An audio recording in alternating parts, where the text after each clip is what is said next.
Welcome to Mundo Madness Monday, people. This is Mad Mm, Mundo. mm. This is Mundo coming at you live tonight on a Monday. I hope everybody's having a great Monday evening. I know I am. I got my drink in hand. Cheers, people. I got my alky right here. Don't worry, plenty of shots to go, plenty of shots to come around. And I've got R2 right here with me. Woo! What do you say, R2? We ready to kill it tonight?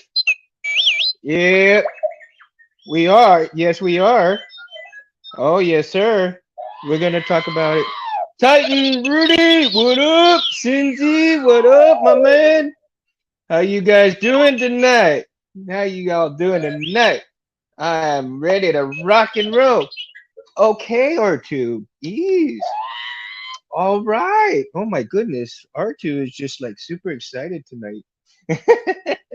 I am too, man, because I'm gonna enjoy tonight's topic, and I hope everybody who comes in and talks Sabers and is gonna enjoy tonight's topic as well. So tonight, what I want to talk about is, the transition of being uh, a Saber buyer gone into Saber installer. I mean, what did it take for you to say, "Hey, I can do this," or, was it money issue? Was it maybe you wanted to acquire the skills yourself? Did you want to be like, I'm not sure exactly how to really kind of come about it, but you know, uh, if you're getting into the hobby, if you're just getting into the hobby and eventually you want to install, so you want to acquire these skills, right? So I mean, it takes some skill to do this shit. I mean, you can't really just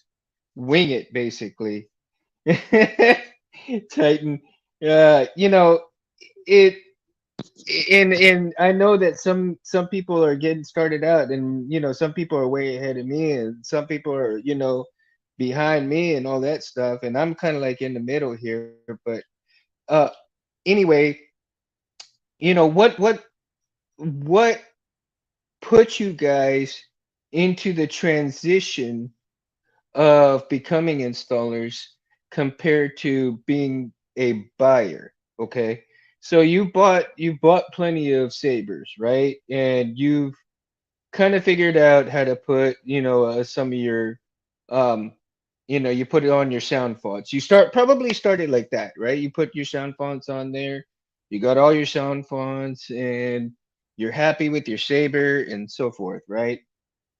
So if you're happy with your Saber and your sound fonts, then you can actually end up, wanting to go further than that, right? Cal's putting everything together to sell as a kit helped me out a lot. I didn't know where to start on hardware back then. Yeah, man. See, Cindy, that's awesome, dude. Because it was, for my transition, I was like I said, dealing with the memory saber. I didn't know how to do anything, but I watched a lot of videos, and in watching some of these videos, and also listening to Cal's videos too. Hey Felicia, how you doing, Mama? Hey, that's okay. No worries, Mama. No worries at all. You showed up. That I mean, it doesn't matter if you show up a little late. We'll keep going. You show up in time, we keep going. It's all good. You know. So what I wanted to find out, and what I want the discussion to come in, and this is for all you folks too that come out there and you watch this a little bit later. If you want to get in on the discussion, put in the comments and everything. Um, I know you guys have probably already liked and subscribed to, Civilized Sabers and stuff like that. Anthony has done a great job of getting these the brightest blades out in the planet, Space Windu. So make sure that you keep up with that, because he's oh my gosh, we never know when we're gonna get uh a six blade, Oh Lord, what is he? He's up to five, the Pentastar right now. So we get to five, six, seven, eight. We'll get up there. Only space can make it work like that, man. Collector's Outpost. Hey, dude. What up, John? Hey, man. I'm glad you showed up tonight, dude. And one of these days, man, I need to get you on the show. That'd be freaking awesome, man. To have you on the show, bro. That'd be freaking awesome. I love your stuff too, by the way, man. I've been watching a lot of your past shows lately, so yeah. Money, bro, money, very on fire, man. So Titan says money is an issue as always, but I find once I have the right tool, I can make some magic happen. Yeah. So that's I think that's one of the biggest issues too with people is a money issue. Like for myself, right? You're very short and you're tight on your budget, your funds, and that everybody's got their personal preference on things, but as they feel like, okay, I'm spending $400 for this saber, but can I actually make that saber for 250? And just got the quad star, dude. I saw that the test, man. It is wicked cool, John. Wicked cool. I love the test you're doing, by the way. Um, very inspirational, informational, and everything. So for all you out there, if y'all don't know who the Collector's Outpost is, make sure you guys like and subscribe to his channel, John, because he got some amazing content on there. So please, by all means, stop by his YouTube channel and check him out, like and subscribe because he's badass. Always, man, he is cool. And he's always testing Anthony's blades too. So if you want to see some of those tests on there and what how much quality that Anthony has in his blades, John really shows what those blades are really made of, what they can do, how long they're gonna last, and all that information is great information. So if you ever have questions about Space Windu blades, Civilized Sabers blades, go to his channel and watch those vids because I guarantee you will not be disappointed. Um, so again, going back to the transition, hey, speaking of John, when did you transition from buying sabers and then into making the sabers and installing sabers yourself? I know you installed a few of them yourself, or do you continue to buy them? I just watched the last video I just watched and was this morning at work with my guys. We were watching the Star Killer that you had and that you weathered and did some things to it, man. So some modded and stuff. That was like cool. That was really cool. And so in the transition, like I said, some people it's about money. Some people it's about the acquiring the new skills, and then also like Benji acquired certain skills and stuff like that. But then he like the next step after doing a few of these, and then he started getting into chassis building, chassis making, and then just to get the all around experience of actually installing and building and so forth, just to upgrade his skills, right? So a lot of people want to upgrade their skills as they go along, as they keep, installing and so forth. But what we're really wanting to get to the bottom of is the transition point from buyer to installer. What made you stop, or you buy your hilts, of course, you still buy your hilts, but what made you stop buying the hilts without it already being installed? Was it skills that you wanted to acquire? Of course, we had a few people see, that it's the money and so forth. And to me, when I built my memory hilt, I don't think I really thought much about it in terms of acquiring the skill.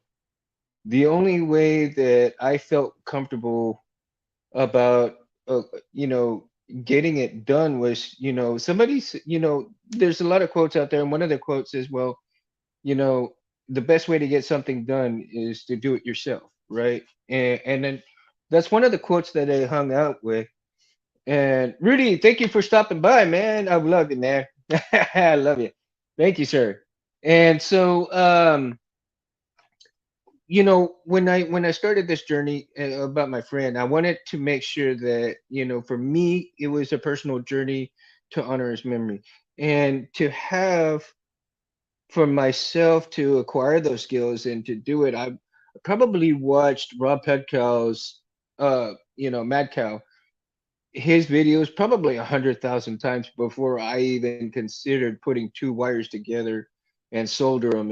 And I was very intimidated. I was very intimidated. And one of the very first hilts that I bought, well, of course, it was a long time, was the Darth Vader Master Replicas '03. I had bought that, and I've had that for a very, very long time. And I'm in the stage now where I'm ready to kind of get that thing, you know, put in NeoPixel and all that good stuff. So that to me is is and I think everybody here, considering what they've done, what they've learned, is basically a love of labor, right? I mean, we love the shit out of these lightsabers. We love what they are because of the Star Wars universe that we are so fond of, and also, but it's also a self journey, I believe, for all of us who become installers. Some pick it up faster than others.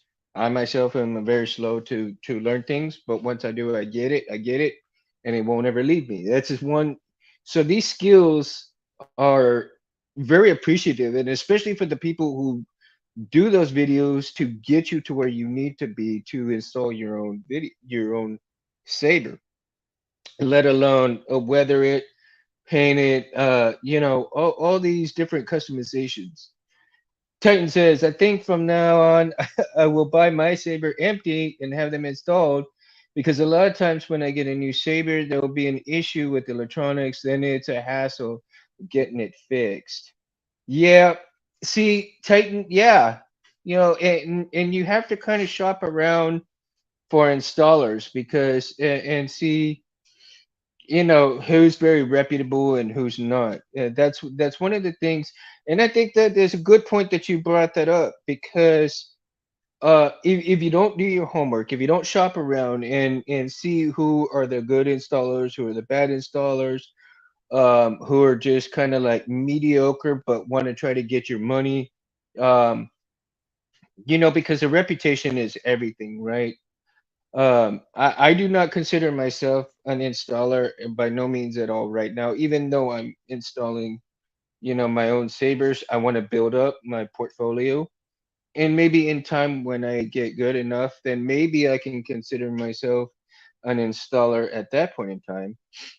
You might consider me a Padawan learner for right now, right?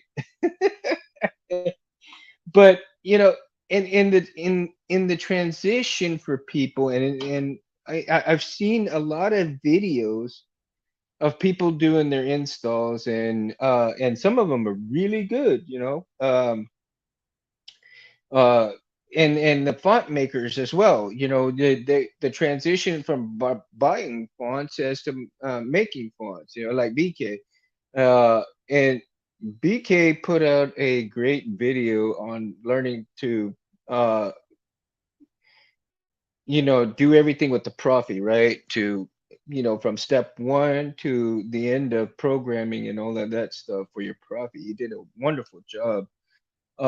And I just watched part of that video, because I had to go and do some work and everything like that. So I'm gonna finish watching the rest of it later. And it was a couple of years ago, but man, BK still killed it on that video. Lots of information. He had information from FET 263, and of course, FET 263 has some amazing content as well in terms of you wanting to install the Profi and where to get started, how to get started, what blade, well, and mostly blades, stuff, and I mean just amazing content. And then of course Megtooth also, Megtooth Sith. He's Tom is just such a wonderful person to full of information and everything like that. And again, Lando Sabers. Yeah, he's done his job. Hey, Rich, how you doing, man? Thank you for stopping by, buddy. I'm glad to see you, man. Cheers, brother. Cheers, bro. And so in the transition phase of it, though, how many people can actually say? Well, I'm sure there's a lot of people that say that they're willing to try it out, especially for. See, John says, I do my own weathering, but I have a little interest in learning how to install them. And it's really more of a time thing.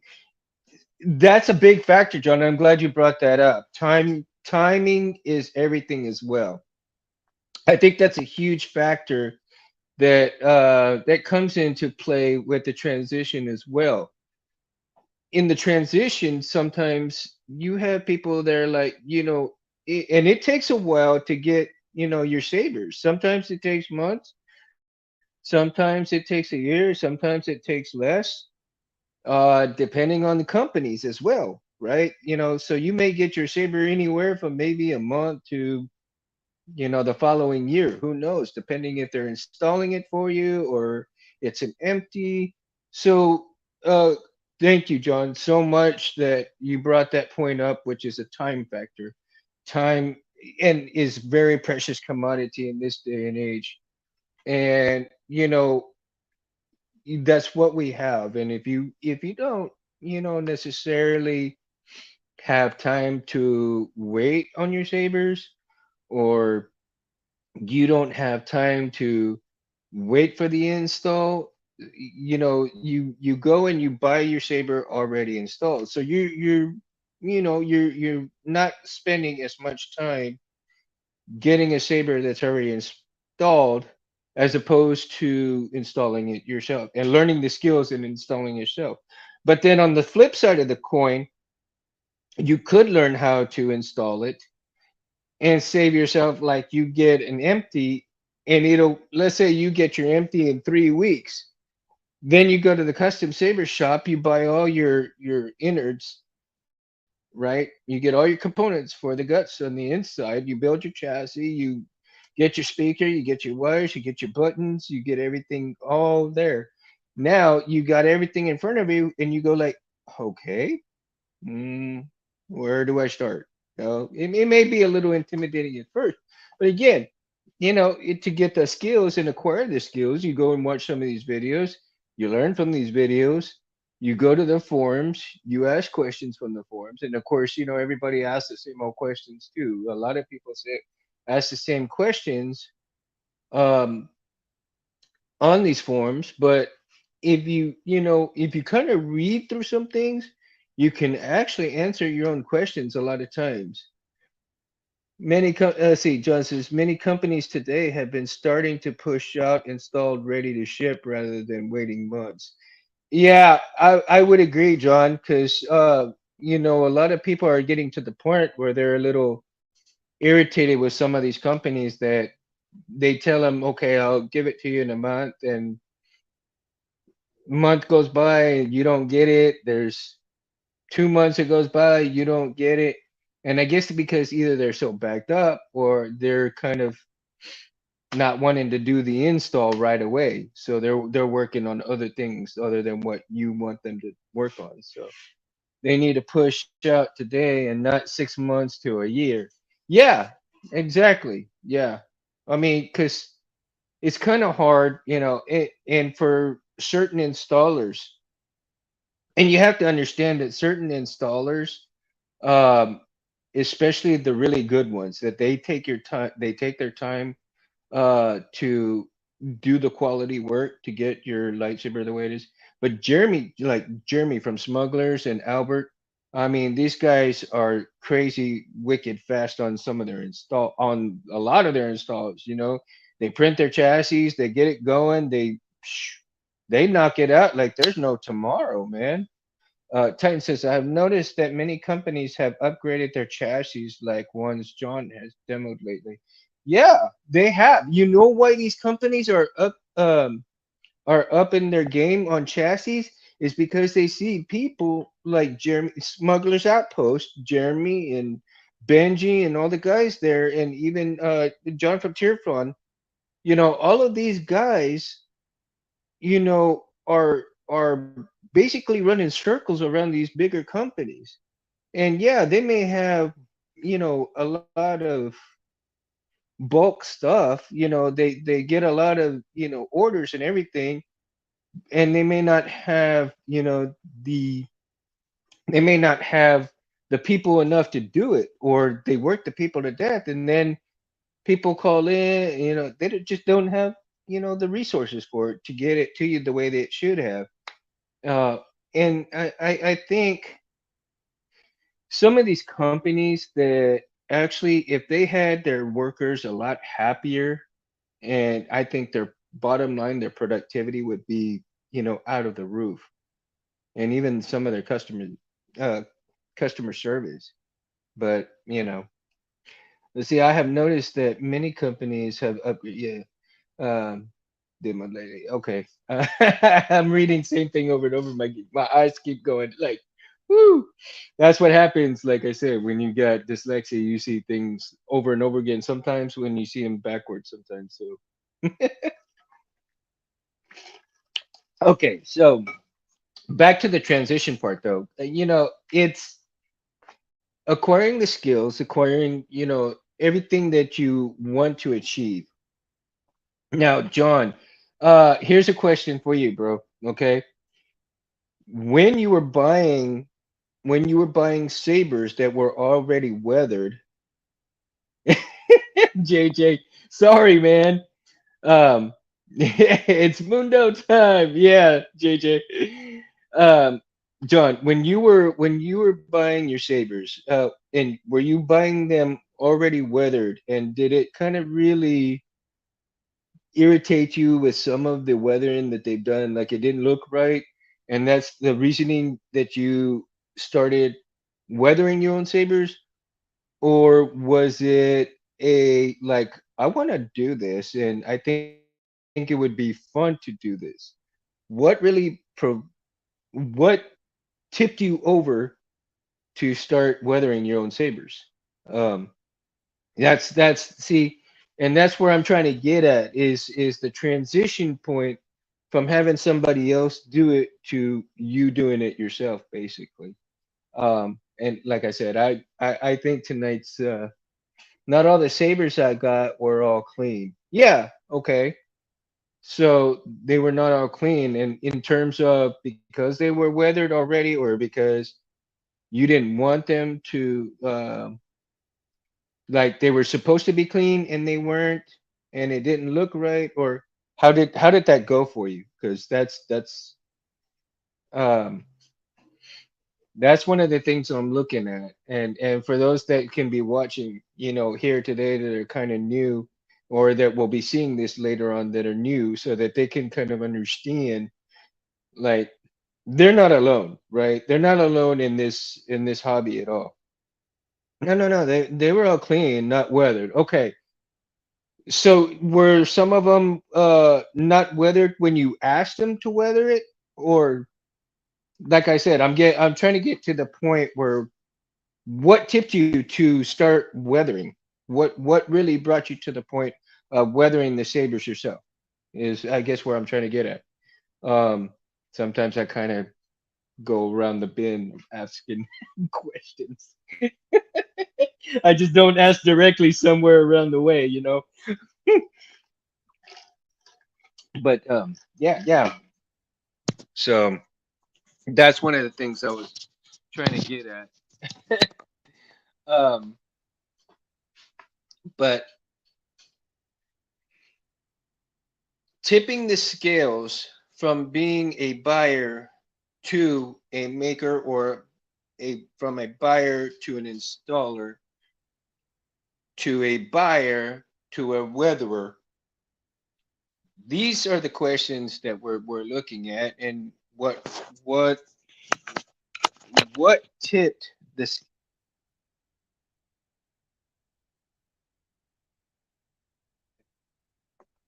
do this on their own, you know. Titan says, I need to try using aluminum bronze black on my sabers, but I love sanding the black edges off a saber to make it look weathered. Yeah, see? Okay. So Titan, what prompted you? What got you to start doing some of these weathering a little bit? You know, that's where I want to get at.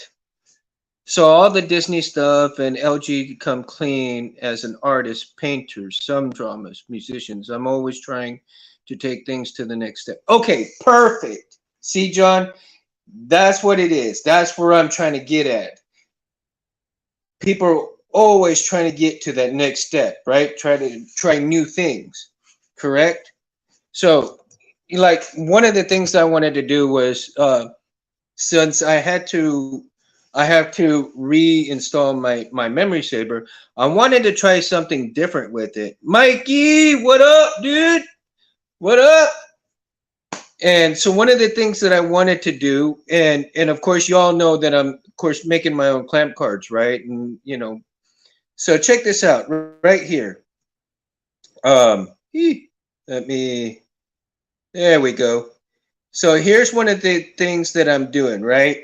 A new clamp card that I came out, and I am actually trying, and I'm going to try it on the memory saber when I rewire everything, reinstall it, and all that good stuff.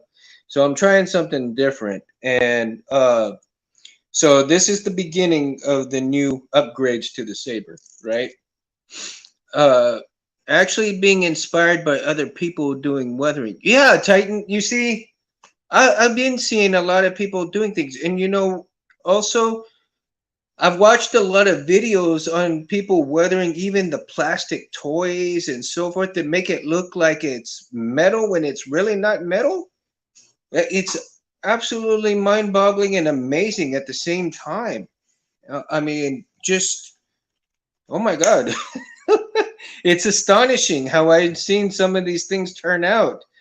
And take for instance, you know, somebody who's done a Han Solo DL-44, and it's complete plastic, and they turn it into freaking looks like the actual metal on that thing. And my goodness, it is a thing of beauty.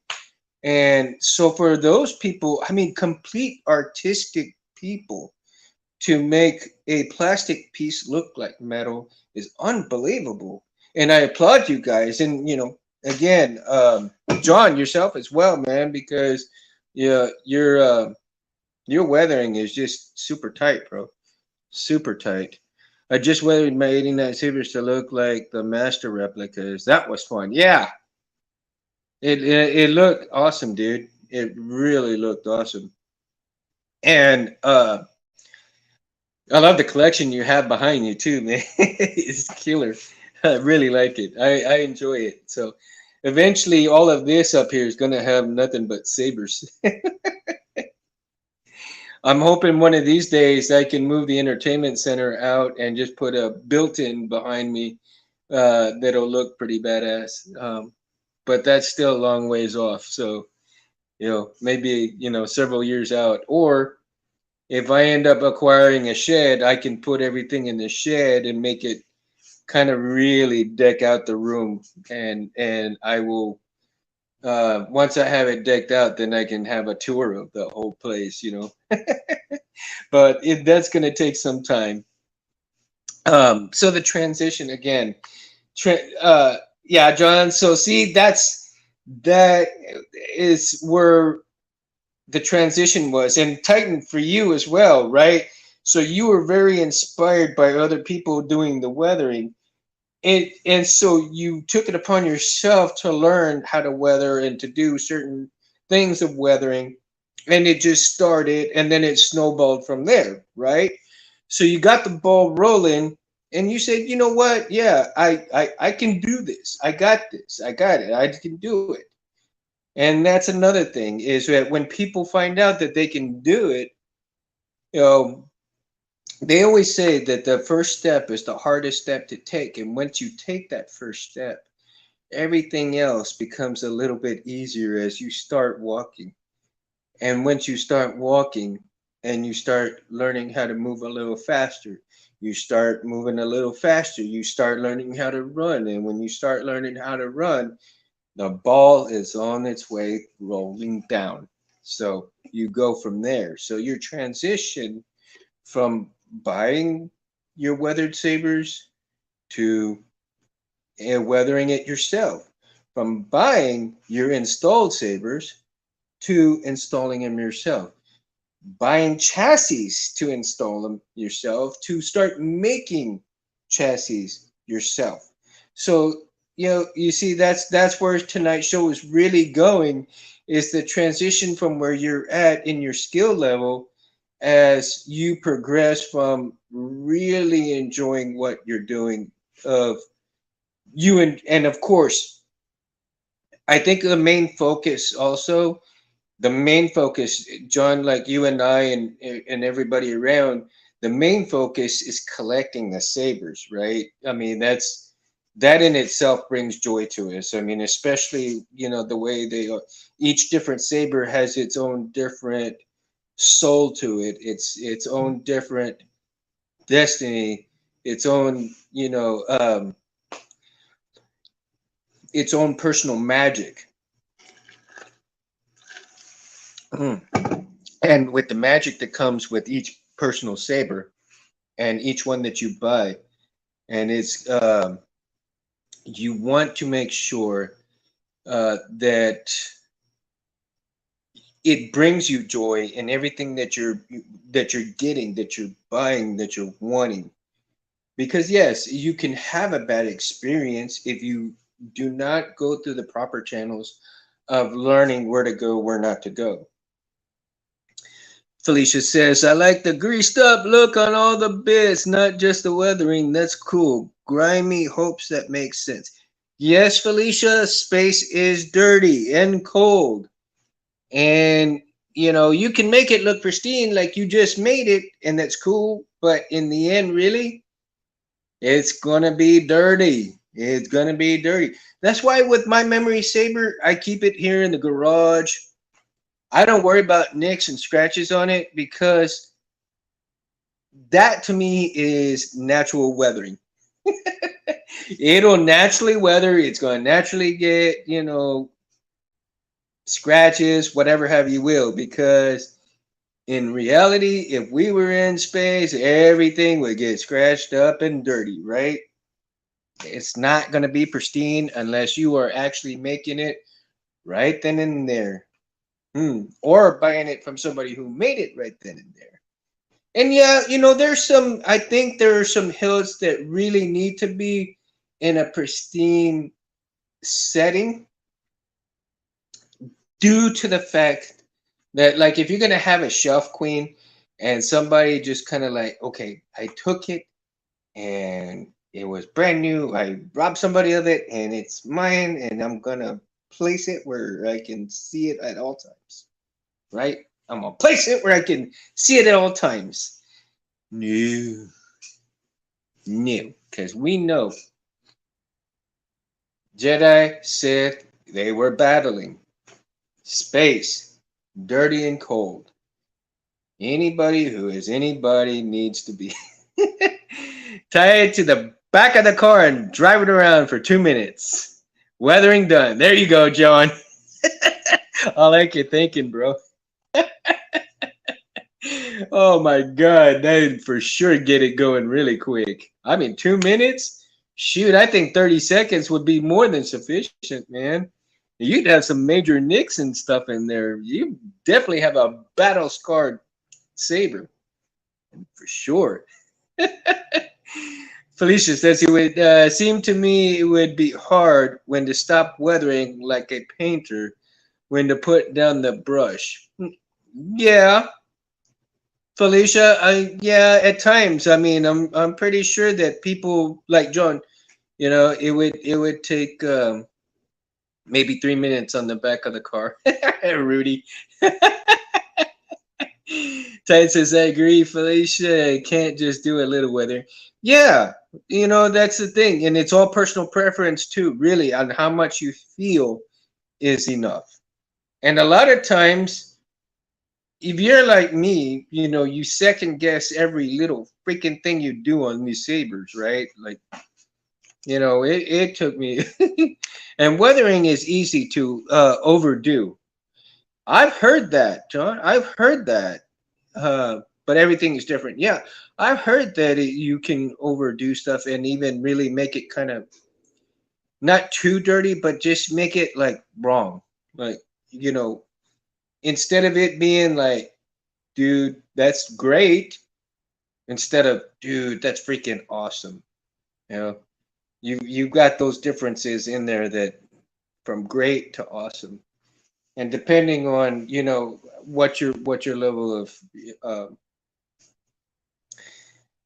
skill is on, like, for me, if I decide to weather, I would want somebody to actually take me through the steps to weathering, even though I've seen plenty of videos, and as you build up the dirt, you can pull back and find that less is better. Same way with John, yes, totally agree, man, because um even with sound fonts, to me, kind of like less is better. Not everybody tends to think the way I do, and everybody has got personal preferences, right? For me, I think the absolute soul of a saber, if you get 4 or 5 really good sound fonts that bring that character out of that saber, to bring that soul, to bring that living entity out of that saber. If you have 4 or 5 good fonts that really bring it to life, that's all you really need. But then you have all these people. Sometimes you have a lot of people that want to put 20 or 30 fonts on these sabers because they put a lot of money into it. And I agree. I mean, if you want to put all these fonts on there, cool. By all means, it's a personal preference, but for that, y'all. And so, forgive me, guys. I'm gonna take a shot for you guys. And John, here's to you, man. I'm gonna take a shot for you. Rudy, I'm gonna take a shot for you. I'm gonna take a shot for everybody here. So cheers, guys. Cheers to you guys. Cheers to you guys. Hey, oh, Rich, you too, man. I didn't leave you out, bro. Leave you out, man. Um, again, man, Cindy, cheers to you, buddy. Um, Everybody has that personal preference, right? On how many fonts that you can put. And I think Titan Skull. Take it, buddy. Take it, Titan. Um, you know, to bring out the soul in the saber for each and every one of you guys and ladies out there. And it's a personal preference on how much you want to weather your saber, how many fonts you want to put on your saber, and all of the things that bring the saber so much joy into your life. I mean, it's all personal preference. Yeah, Rudy, shot time. Hey, I'm already ahead of you, Brody. I'm already ahead of you. So, in doing so, right? In doing so, you really bring out how much love that you have for the sabers. And do you want to transition? Okay, so this is coming from a buyer standpoint right here. Um, Coming from a buyer standpoint, okay, we buy like one of the very first sabers that I bought was the Evo, right? This was uh aside from the uh, Vader one that I had. That was really the very first true Saber that I bought that was installed already. Okay, I love the hell out of that hilt. I really do. And it, it came with some problems. I mean, there's a lot of things that are going on with the board. But I've talked to Dave from Electrum, and we worked out some stuff before, a couple of times, and it worked. About a week or two, then it had another problem, and you know, I contacted him again. I sent it out. He sent it back. It was working for another week, and then it went kaput again, and now this time it's just not even functioning. So it's like, and he and I have talked, and they have great customer service, right?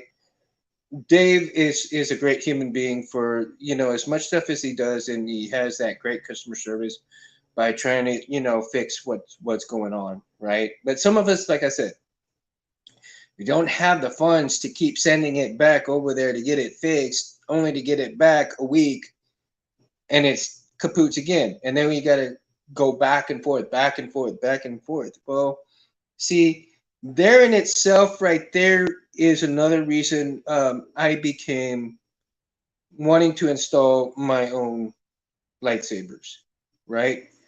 Yes, Titan, they do. They do awesome weathering. I have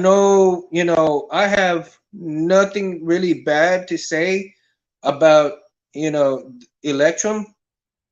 I just think that the boards that they are producing may have some bugs to work out. That's all I'm saying. I'm not saying anything bad about them because they're Dave's a great person, and you know it's a little disappointing. You know, yeah. See, right there, I have the Evo Flex. Wait almost 4 months, and it was nothing but a massive disappointment. Yeah, that's the thing, right? The boards, I think that they have a lot of problems that need to work out, that needs to get worked out. Uh, they have great customer service, and Dave is always listening and looking out and seeing what people are saying and attempting to say, hey, you know what, we can fix that. Titan says I have the remnant with the diadium 2 board and it never worked right. Again, there you go. See, point taken right there. So these are more points as well that get people to transition from buying hilts into doing them themselves or getting a reputable, more accurate installer to do those. Excuse me, guys. And when you hire these installers, when you get to those points, you've already paid for your installed hilt to begin with, right? So in reality, let's say your saber craps out and you're sending it back to get it fixed, and then it just doesn't work the way it's supposed to. And now you're going to have to pay even more to get it fixed up. And either way, you're going to pay. Either way, you're going to end up paying either to do it yourself or to have somebody else do it for you. But again, like you said, like John, like you said, time is a big factor, right? So if you don't have the time to do it yourself, you send it to somebody who is installing them, and make sure you do your homework, by the way. If you don't do your homework on who's good and who's not, you're going to be wasting even more money. Yeah, let's see. John says, here's the problem now. Electrum's big thing was having an app. Now Xeno and Pixel have apps, and I think Electrum is going to have to step it up big time. They are. They are going to have to step it up, because if they do not step it up, I can almost see what's going to happen. So many people are going to get so disappointed in their product that they're going to not. Everybody's going to drop them like a bad habit, and as much customer service as Dave can pop out, I don't think it'll be enough to saved that company in the end. But God bless him. You know, I really do hope and pray that they work things out and get things, you know, super fixed up and kind of iron those things out. Um, because they have some pretty good, you know, hilt concepts. Really, they really do. Uh, very. I think Titan says, I think Tim from Tirfon got it right in one of his videos when he mentioned that they need to upgrade their chip from a 16-bit to 32-bit. I agree. I agree. Wholeheartedly. They need to do that on top of a few other things. I think there's some other things on that board that really do need to be upgraded a lot. Um, because, I mean, a lot of things are kind of surpassing them already, and it's unbelievable. Um, John, so how is your Xenopixels? Are they still working really well since you ended up? I think you got the last saber you had, right? I think it was the was it Kenobi one that had the Xenopixel, something like that. My brain's going 100 miles an hour, so please forgive me.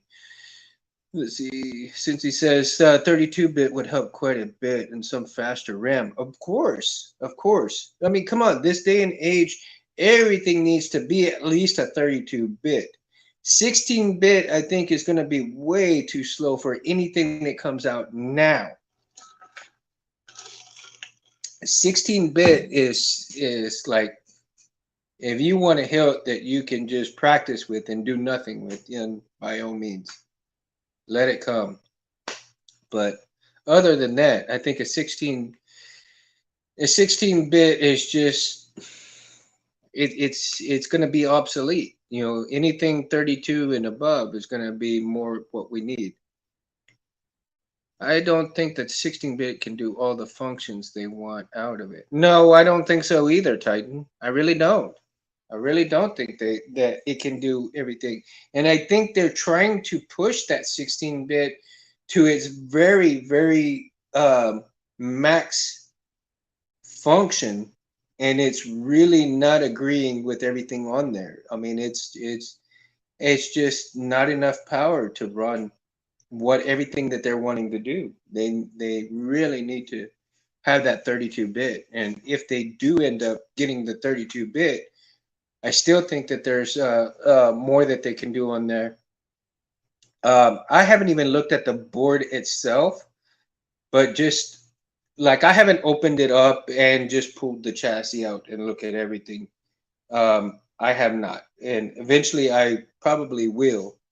Um, you know, once I get the funds to actually put a new board in it, or maybe you know, and even I've heard some people like start making their own boards. You know, look at Cal, right? When Cal started, God bless his man. God bless him because now he's like a titan in the industry, right? But you know, for a while he started doing just the installs and making videos and getting little parts here and there to people, and then all of a sudden now he's got his own boards, right? The Verso. I mean, he came out with the Verso point two, and upgraded the pixel sticks, and you know, and look at everything that he's doing now. Cal, so I hope you're watching this, man, and kudos to you, bro. I hope you really can make it July 29th on the show. So we're hoping everybody cross your fingers that, you know, Cal will come on, you know, we'll have time because we set that up, but we'll see. You know, everybody's got that time constraints and stuff like that too. So, um, so anyway, back to what tips people one way or another is certain factors, right? You have the certain factors. Titan says, does anyone know why Electrum doesn't sell their hilts empty? Yeah, of course. Titan. Um, they don't sell them empty for the reasoning that it's more money for them to have it installed already, right? They don't want to have to deal with, you know, asking somebody, you know, somebody asking for them, you know, hey, you have a chassis for this. Can you do this? Can you do that? Instead of, no, We're selling it one way and one way as is, and that's it. Uh, you know, there's quite a few companies like that. I believe Vader's Vault does that, right? Vader's Vault doesn't do any empties at all. They are selling their product one way, and that's it. It's installed CFX or I think that's what they use. I think they use the CFX in most of their in hilts and stuff. But yeah. But again, you know, there's some companies that do that. They're going to sell it one way with the guts and installed and all, and that's it, and that's the only way you're going to buy it. I also think that maybe it could be a proprietary type thing that they don't want people stealing, you know, the design of things that they have. So, or the maybe the threading type stuff that they do. So they sell it that way, and it becomes less of a hassle to worry about those things. So, at least that's my opinion. I mean, my opinion. I can't speak for anybody else. But that would be very interesting question, Titan, to ask them. It really would. The touch button may have something to do with it as well. I have thought about that, John. I really had thought about that, that it could be the touch sensors on there as well. However, if it's that much of a issue, I mean, you would have to basically clean the buttons like every night, right? With some isopropyl alcohol or some kind of cleaner, electronic cleaner, just to kind of compensate for the acids in your fingers and everything else. And if the acids in your fingers are kind of seeping into there and getting into that, you know, it just depends. I mean, there's all kinds of factors that could be into it, right? I see installers drill right through the things. Yeah, of course. Um, Yeah, like Albert, you know, from Smugglers, he's installed one, and then Tim from Tierfon has installed them, and as well as I think Jeremy's installed some too, right? And they've all put buttons on those things instead of having it through the touch. Now Albert had did one where he ended up utilizing the touch sensors on top of already without putting buttons in there. The I guess the customer wanted, you know, to keep the touch sensory, you know, with the install. So like I said, each to his own, right? Each to his own. However, so there's many ways of getting into that and doing that. And again, personal preferences get from one area to the next. Um, the touch sensor is unique, and Tim and Jeremy have figured out a way to keep the touch sensor with their installs on Electrum Sabers. Yes, of course, and it is a very unique way to your ignitions and retractions for your Saber. I I I was blown away that they actually had a touch sensor. That was one of the things that drove me to buying an Electrum because of the touch sensor. It wasn't just buttons, right? It just wasn't that. You can run capacitive buttons on Profi and CFX. I think a lot of people just prefer the clickies. Yeah, Cincy, I kind of agree, man. I kind of agree. One more shot before the show's over. Rudy, I don't think the show's going to be over for quite a while, bro. We're having some good fun here, I think. And the discussion is going pretty strong. I love all the interaction that you guys are giving me because it's such an awesome, you know, I've got awesome people in here. So for all of you guys, take another shot, especially for you, Rudy. Everybody, this is for y'all. Nothing like hot vodka. Oh my goodness. Love it. Love it. Love you guys though. Man, it's such a great discussion tonight because really I'm enjoying the discussion. I'm enjoying the discussion. so much because to me, in what we're doing tonight, we're gonna open some eyes as well for those our newbies that are gonna watch the show later, hopefully, and even some veterans. You know, they're gonna watch the show, and I hope they enjoy watching tonight's show as well. Titan says, I agree, Cincy. You don't see people putting touch sensors on their sabers, really, and in the Star Wars world, we see lots of buttons, but in reality, how much of touch sensors were really in Star Wars? You had people who had to use their hands, right, to open doors. You had people who used, all these kind of different sensors for different things in the Star Wars world. So who's to say that none of the sabers came with the touch sensory type, right? We all see kind of buttons and everybody's doing buttons, but that to me is a unique factor. And that's what, like I said, that's what sold me from the Eagle. Eagle, that's one would want to put some real buttons on too if I was an installer of such an in-world design. Yeah, okay. Like what kind of buttons would you put, John? Like would you would you put like these kind of buttons on there, or would you put like the ones I have here on the board? Would you put those buttons on there? Yeah, I apologize, people. It's not gonna.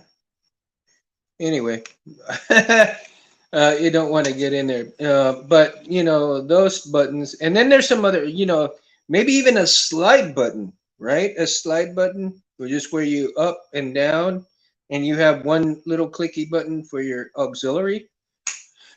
One of the problems with the touch button was that I would turn it off or on at the same time, just holding it. Yeah, yes, that was a big problem. You could swing it around and twirl it and everything, and it would turn off right then and there. So yeah, I have to. Yeah, Cynthia, I would put them all on there. Give me all the buttons. Right? I agree, Cindy. Put them all. Okay, put them all. You'd have a whole hilt with nothing but full of buttons, right? So you're swinging that thing, boom, boom, boom. That's funny. That is too funny.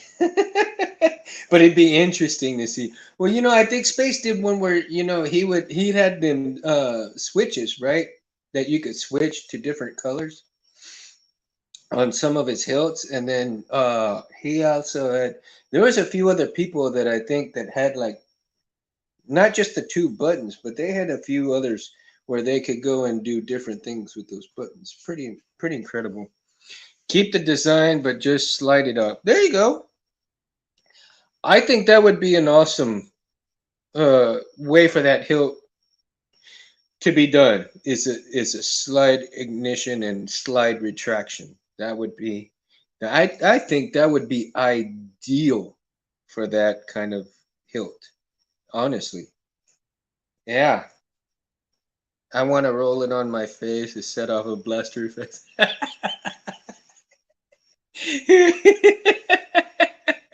Cincy. Pew pew pew. Oh my god, too funny. It's too funny, man.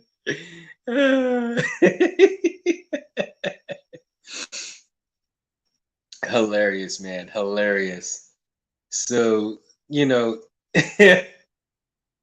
buttons. So, how many John, have you ever attempted to actually wire a button at all, or not really at all? Just you just done straight up weathering. That's pretty much the extent of it.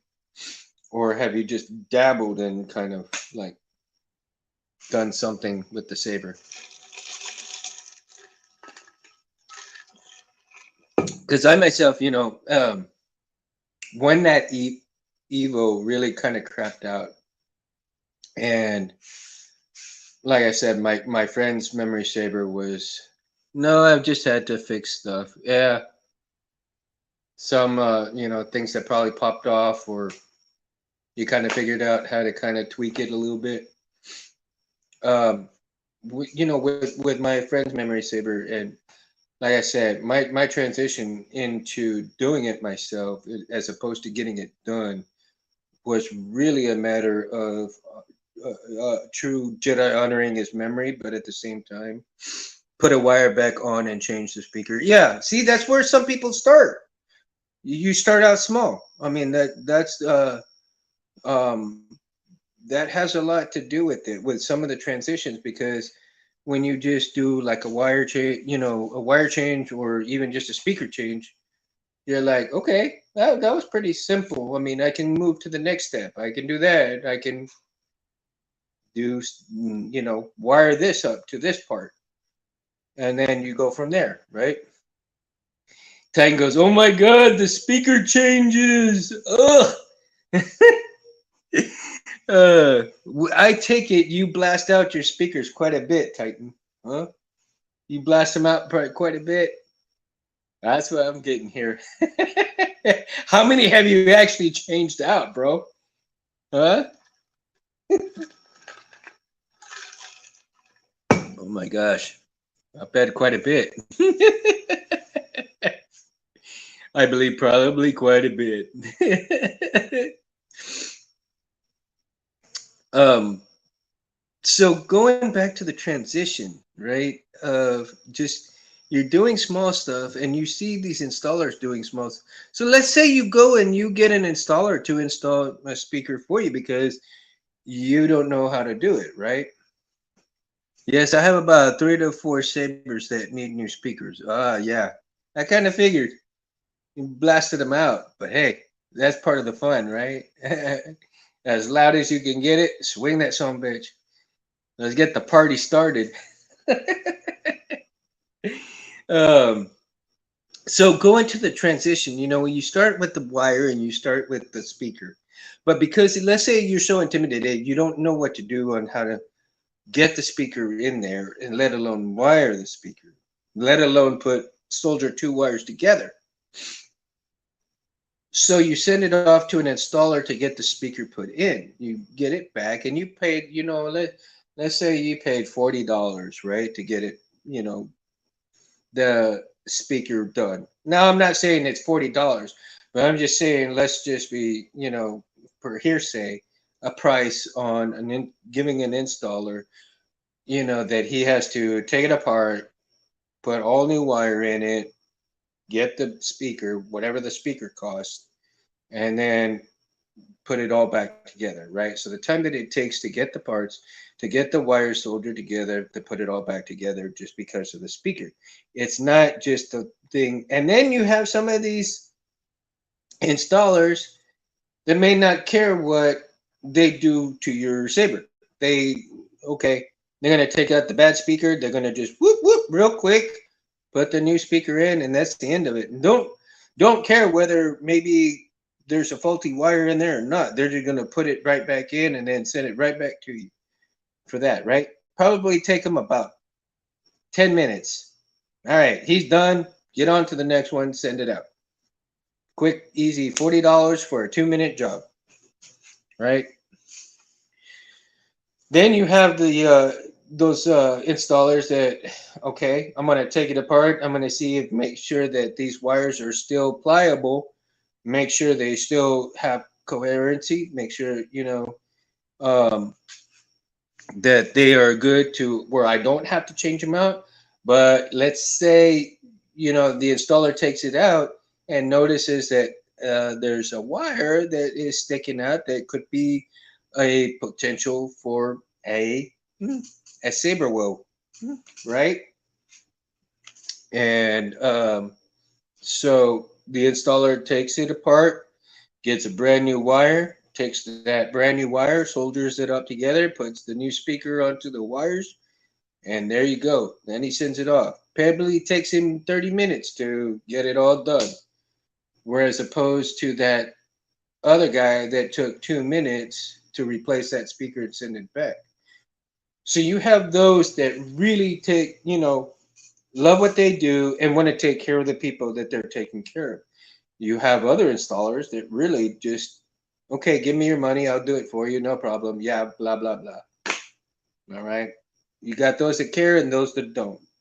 That's why it's important. And I reiterate this, and I say it often because there's a lot of people out there. You can tell them 10, 20 times and they still don't get it up here to do your homework. You can tell them 100 times. Maybe they're just barely getting to it. But then again, they go to somebody not reputable and then they want to cry about it because they didn't take the advice that was given to them freely. Lando Sabers, for instance, puts so much effort into his research. John puts so much effort into his research for doing all of these informational videos on what to do, what not to do, and they don't take the time to answer their own questions about things. And then they go and do this, or they even do take the time and they still do like, oh no, he's wrong, or they're wrong, and I'm right, I can do this, and I'll just do it this way. And then they lose money and they want to cry about it. Well, come on.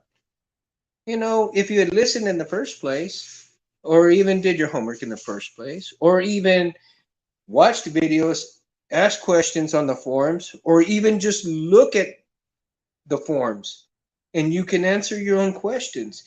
If you've gone through all of the channels, videos, forums, questions, here's one for everybody who can get that has easy access to a lot of questions as well, is the manual.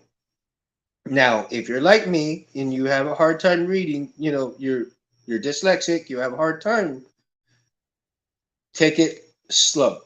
Read as slow as you can and get what you can get out of each and every paragraph. And if that's not working for you, watch the videos and then again go and ask questions. But do everything that you can before you go and ask the question, because is somewhere along the way your questions will be answered if you know where to look, if you know where to go, if you know what to do. Your own questions will be answered. And there is some valid questions. Don't get me wrong. There's a lot of valid questions, especially when you're just starting out. Um, if you're just starting out and you have all these questions and you've gone through all the channels, by all means, go and ask reputable people. Don't just ask these wishy-washy people. I mean, come on. Wishy-washy people will give you several different answers and it leaves you like, okay, yeah, I'll maybe try that. No, you don't want a maybe. You want a definite answer. You want to know exactly what to do. That is how it works. Okay. Titan says it was smart to use quick connectors on speakers for easier swaps. I agree. I agree. I'm trying these quick connectors, but I don't know yet. I had one burned out, so I don't know if what was, maybe it might have been a faulty one. So I got a pack of 20. So maybe there's a really good one in there that I can use for both my battery and my speaker. So I just don't want to screw up the speaker with that quick connect if it burns out. So I got to do a lot of testing before I make sure that once I get it all wired up and quick connect and all that good stuff, and make sure that it ain't gonna burn up once I put it in this, in the Saber, and then once I take it off for the quick connect, everything works good and all of that stuff. But I'm gonna have to cut them like really short, make them really short.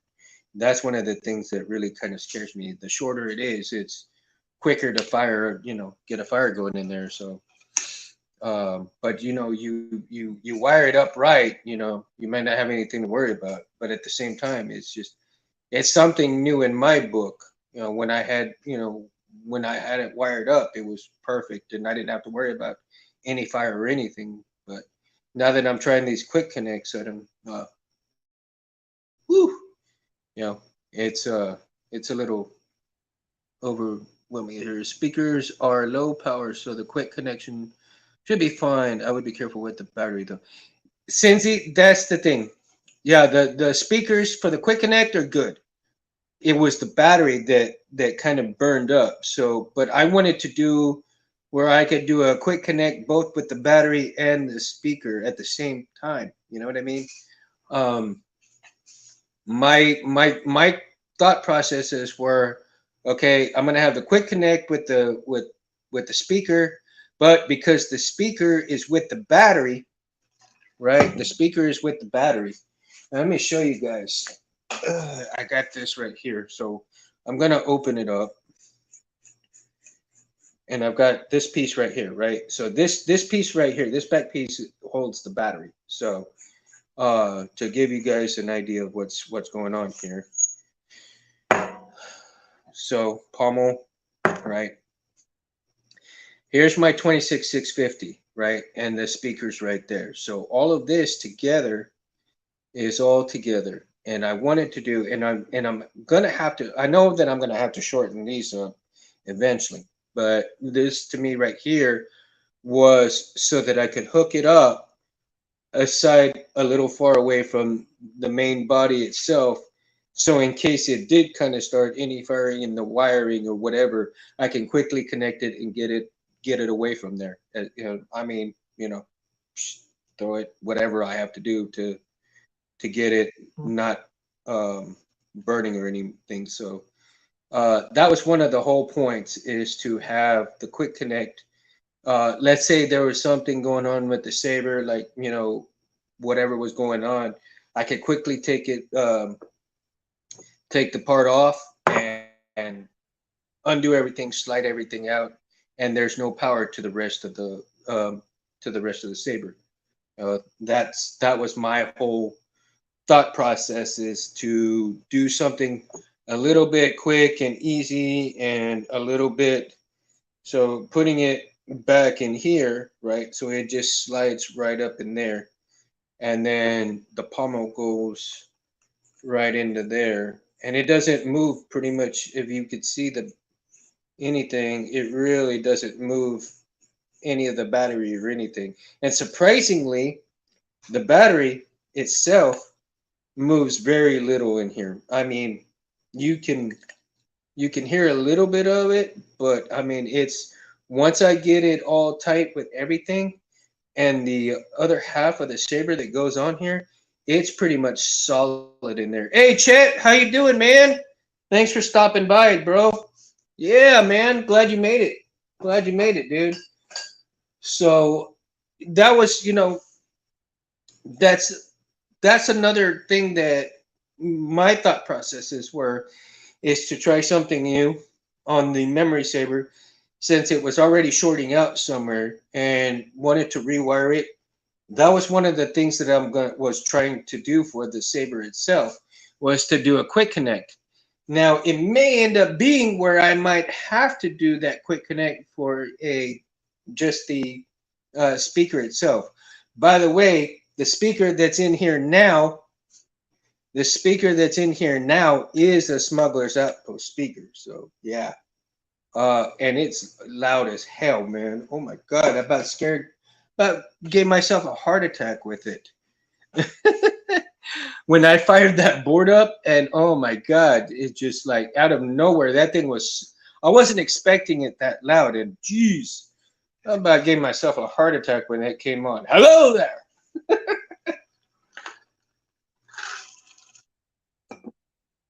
it would have been much better had my friend, you know, said, "Que pasa, mama?" That would have been funny. But either way, hey, Kenobi is all good. My buddy, my brother, all good.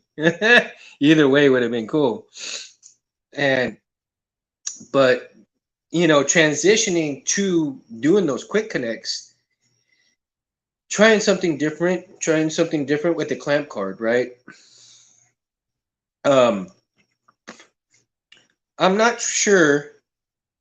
I'm not sure what I'm trying to achieve with this clamp card, but at the same time, I think it's more of a steampunkish artistic type thinking. You know, do you have a recharge port on your Tribute Saber? If so, there, where is it placed? Yeah, the recharge port basically is in the hilt itself, the board. Let me see. Okay. So because I had to rewire everything and I took it all apart, right? So let me show you. This is the piece right here, the main part. So the recharge port is right here, and the rice port is right here. Okay. Um, and then in here is the you know uh, PLI right in there. So the buttons will light up when this is lit. When I turn on the Saber, you'll see this light up, right? And what I wanted to do in my train of thought, see, I could have put the 26650 battery in here and it would have fit. But when I designed the Saber itself, I really wasn't thinking about putting the battery in here at all. And so I had what I was thinking was, because you know how Kenobi has the two buttons there, right? So Kenobi had the two buttons. I wanted to do artistically put, the kill switch, and maybe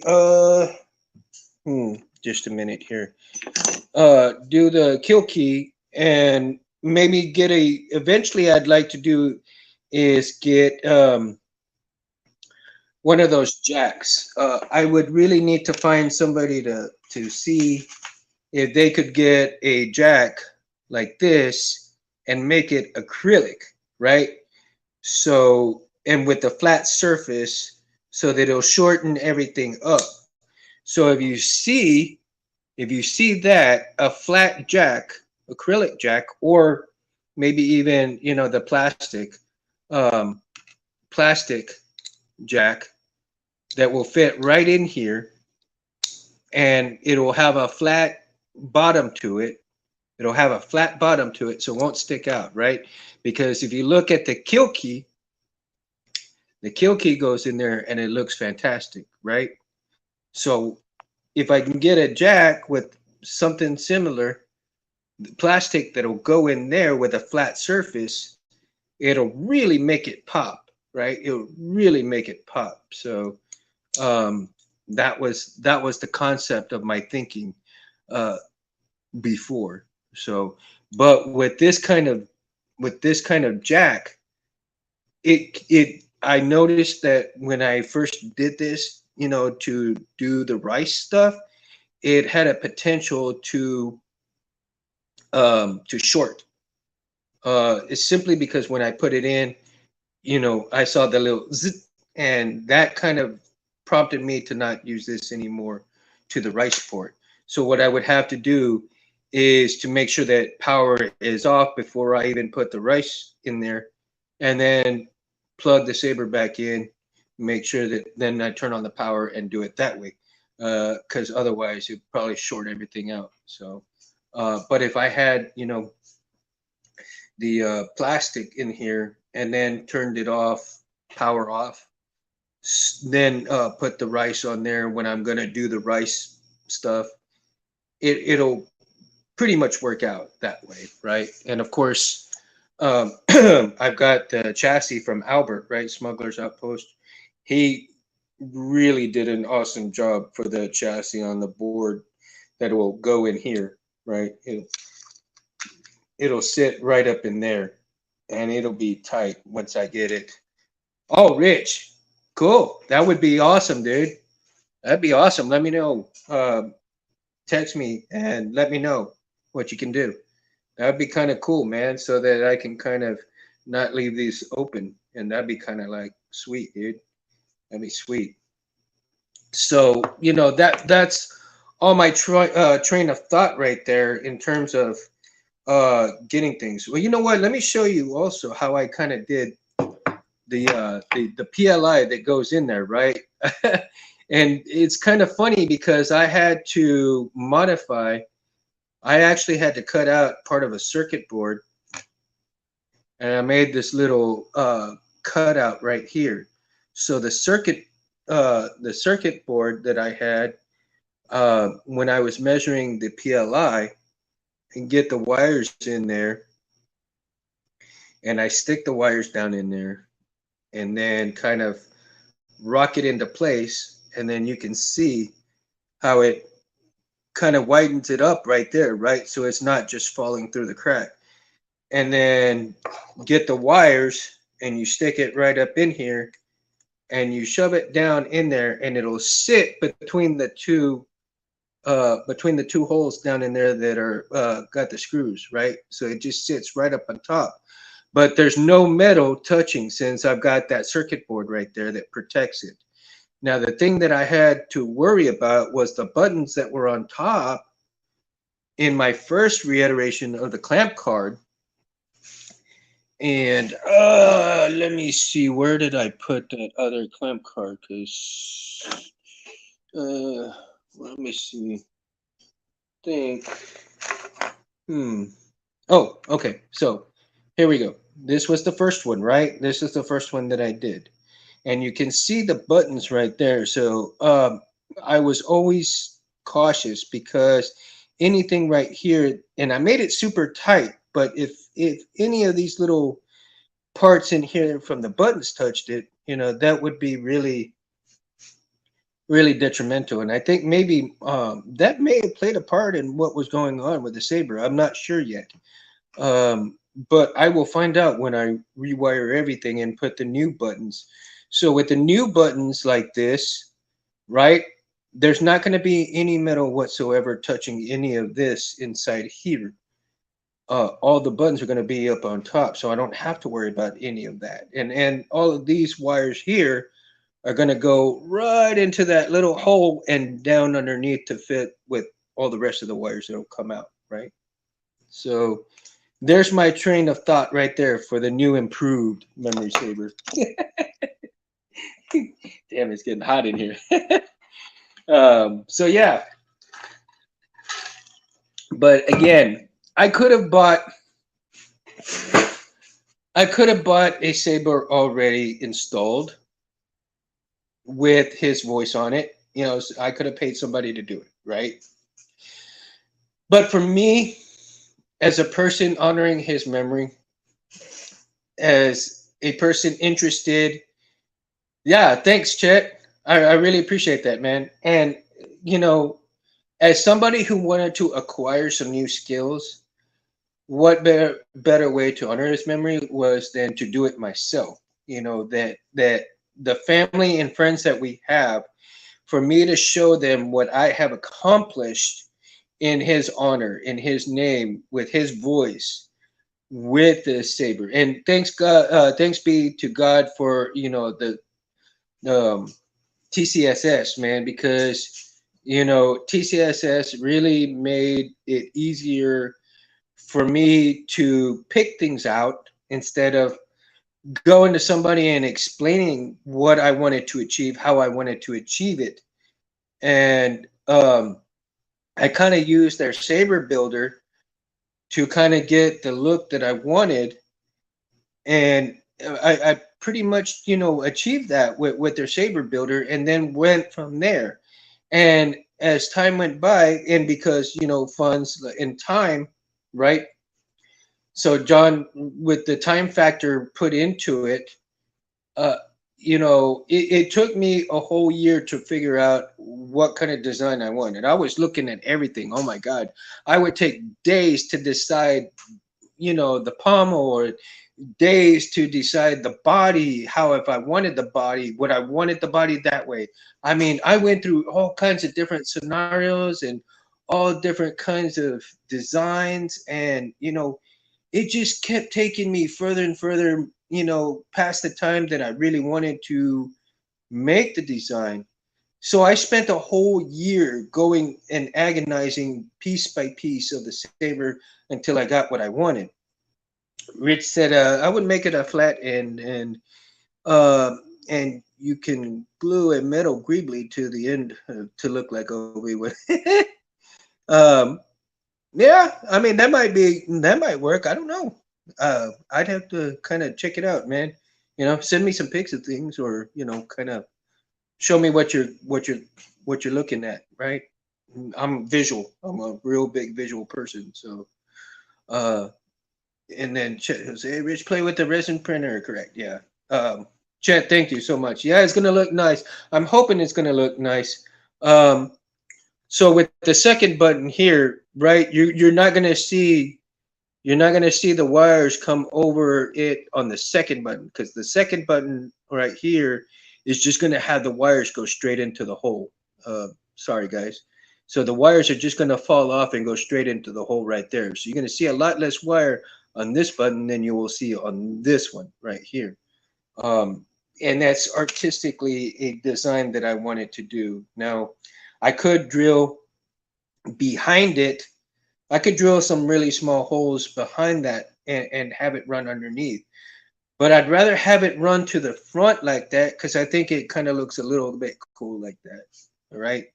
And then since the second button will have the yellow and black wire, and then everything will kind of play in together, come together like that. So a lot of different design type things to come into play. So yeah, but I'll be making some more of these clamp cards later on. So if somebody decides they want one, hit me up, and um, you know I'll give you a price on it and stuff. So they'll be kind of fun. I've got some, not some of these, because this is actually my prototype right here, and it looks like it turns out pretty decent. Oh, thank you, Rudy. Thank you, man. I'm glad you're enjoying the show, man. Glad you're enjoying the show.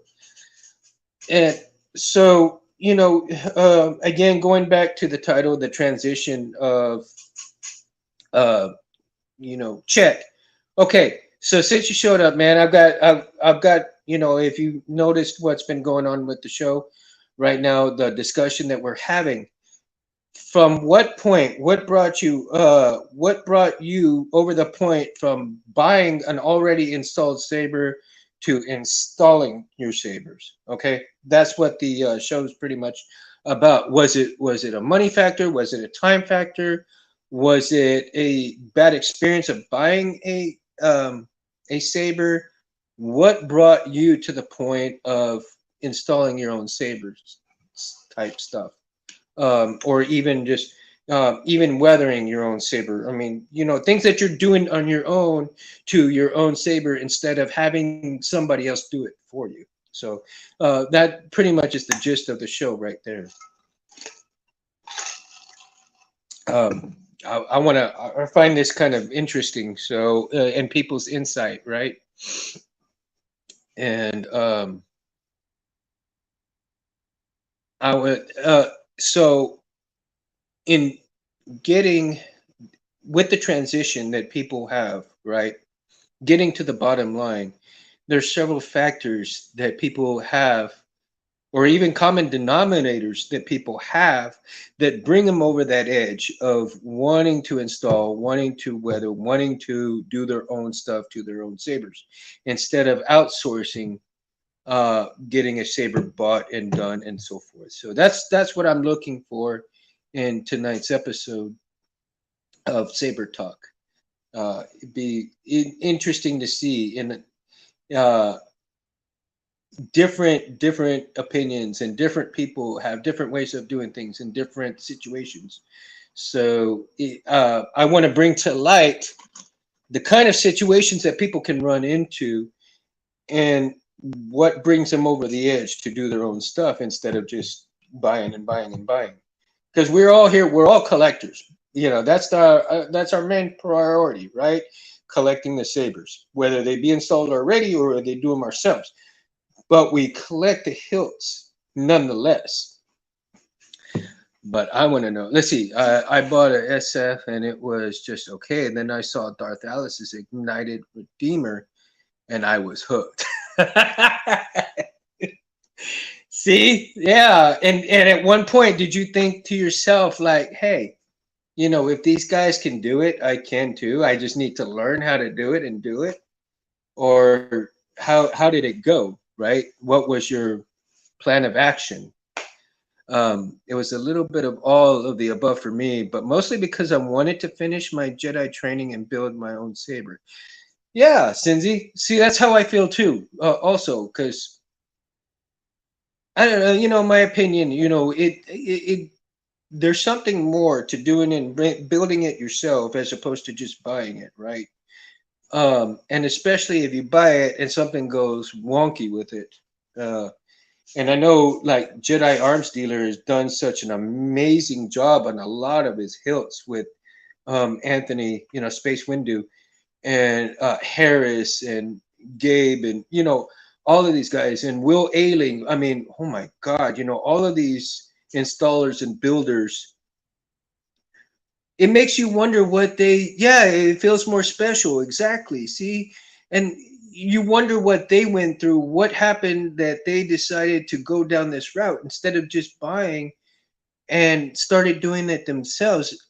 Other than just because the love of it, but it feels, I think the feeling that you get with doing it yourself as well is almost overwhelming when you get one done and it works, and you're like, when you, for the first time, and that thing ignites, and you're like, dude, when I first ignited that memory saber, I about cried, dude. I about cried. And let me tell you why, because I learned so slowly. Chet says pretty much saw how they were doing it and thought I can totally do it. And when I finished my first install, it was like treasure. Yeah, man. And I'm going to tell you, it took me 3 years, right? 3 years to build this memory saver. And the reasoning for that was one, a time factor, two, money, because when I had the money, the custom saber shop didn't have the part that I needed, right? So it was months on end. And then there was a time where they were so out of stock of stuff, you had to wait months to get the parts and stuff, right? So, I had to wait for a while for parts, but at the same time, when they didn't have a part, I had the money. When I had the money, when they had the parts, I didn't have the money. So it's like, damn, how the hell am I going to get this achieved? But in the meantime, I was watching all these videos. I ordered some boards. I ordered wires. I ordered buttons. I ordered this and stuff. And I learned how to properly solder on boards, how to properly solder wires together, and how to, combine both the wires and the boards together. I mean, it just, um, it just went back and forth.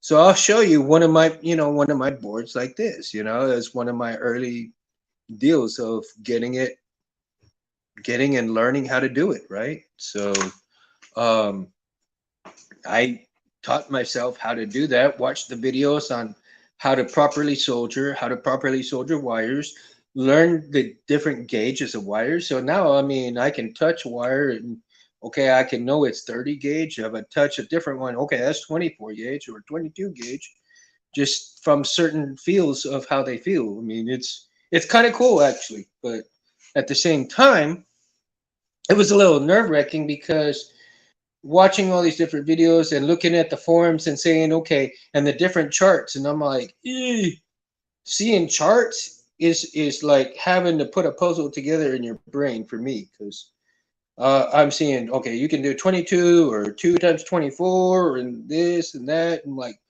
okay, well, your buttons can use 28 or 30. I'm like, damn, that's a lot of different wires.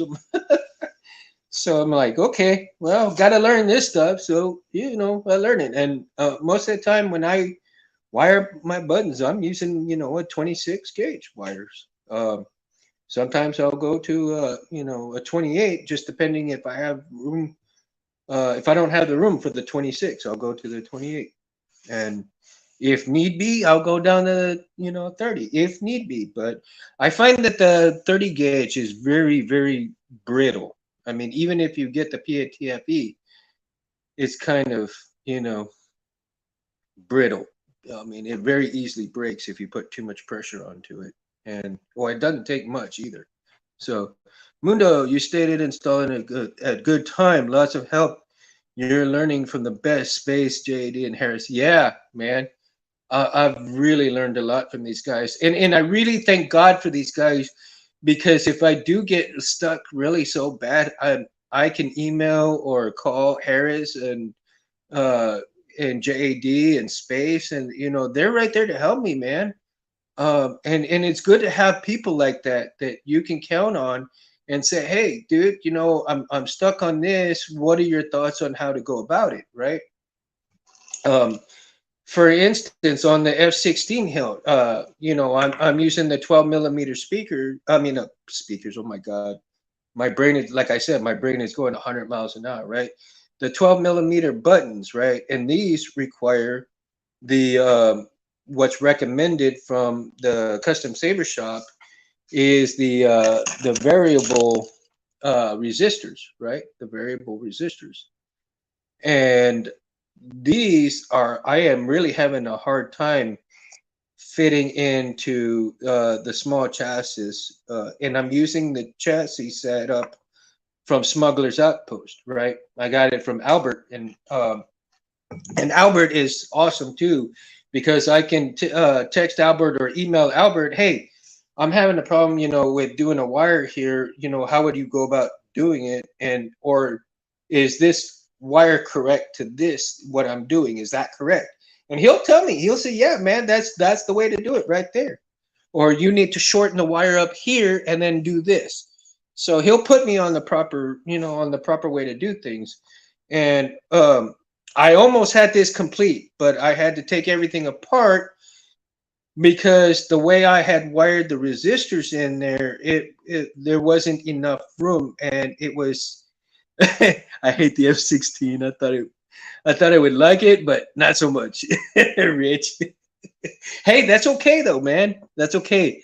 Eventually, I'm gonna get two, because this is gonna be my Mortal Kombat set, man. I've decided that these hilts are gonna be the Mortal Kombat set, and I want to get the black and blue one, but I want to have some icicles or some kind of like ice painting on it, so that it represents Sub-Zero, since the black and yellow one already represents Scorpion, right? So that's going to be a lot really interesting when I get the two together and have them, put. Um, Eventually, I want to get a Saber stand with the Mortal Kombat logo on it, and have the two hilts on there like that. I think that'd be dope. I think that'd be freaking dope, right? So, but yeah, then again, so yeah, this is why I look forward to Mundo Mondays, to kick back and enjoy a great show. Hey, thanks, Rudy. Again, man, appreciate it, much appreciated. And that's what I'm here for, man. I'm here to spread a lot of joy and just kind of hang out with people, because there's too many, there's too much hate in this world. And take the little time, enjoy your friends, enjoy talking about what you love, and make the world go round. When you make the world go round, when you put smiles on people's faces, when you have interesting conversations, that makes the world go around. That brings a little love in this world. That brings a little joy to people. And that's what I want to build into this channel. I want to build into the joy for people to come and hang out, talk, have fun. I mean, it's talk sabers, different parts of sabers, whatever, man. And even if we don't want to talk about sabers, hey, it's cool. We'll incorporate sabers and then talk about other things. So, and eventually, I want to not only do this channel, but my Mundo's channel as well. On there, I'm probably going to do some different discussions on the Mundo's channel, and that the Mundo's channel is going to be kind of connected with Albatross Junction, and also different things that we can talk about. And so if people have any ideas of what you want to talk about on the Mundo channel, hey, I'm all ears, man. Send me an email. Hey, what you want to talk about? Let's get them going. Let's do a Mundo channel, and we'll get on and we'll get together and we'll have some shots. We'll have some beer, whatever you want to drink, and we'll kick back, have a few laughs, and enjoy. Because even R2, you want to enjoy? Yep. Really? Oh, okay. Okay. Oh my God, this dude, man.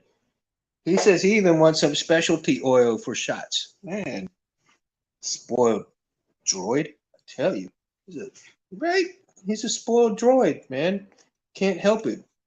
I spoil him, but man, I don't dare let him run around because if I let him run around, oh my God, I'll never see the end of it. Jeez, he'll be sucking up all the power from everything else in here. Uh, my little buddy. Let's see. Since he says, "Do you check out the classic rivalry fonts from Blue Mamba?" I did, man. That was kind of dope, dude. Uh, Blue Mamba. Wow, it was dope. I don't, but I don't think I will ever get a Mamba hilt, though. Be honest with you. I'm so afraid that thing would be falling apart in my hands. Chet goes, when I was learning, people were keeping their trade secrets to themselves. Yeah, I mean, that's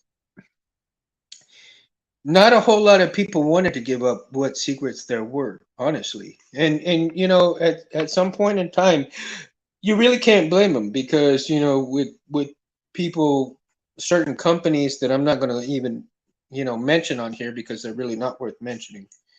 Um, that treat their employees bad and just steal concepts of things and even people's work, and it's a shame that they have to do that, and that brings bad experiences to people who actually enjoy things in this industry, this hobby, excuse me.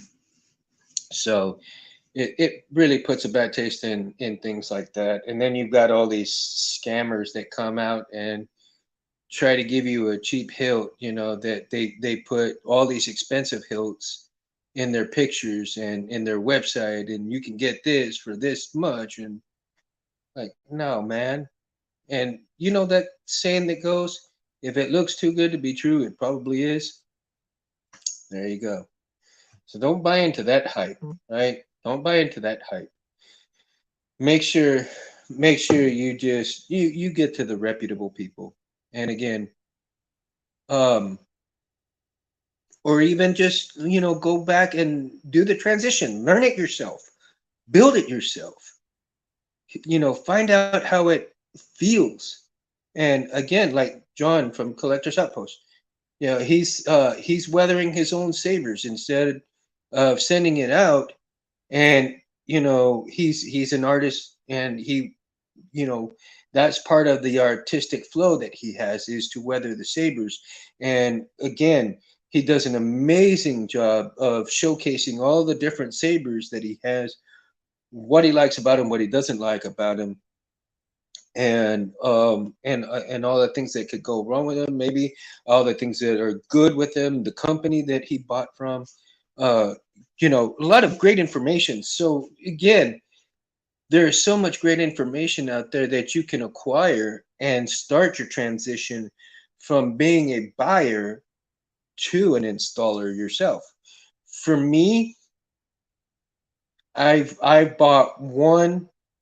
um this will be my second one, but the thing is that this Graflex that I am purchasing is going to be from people very special, and you will see that at a later date when it is ready and people are ready to showcase it and all that good stuff, right?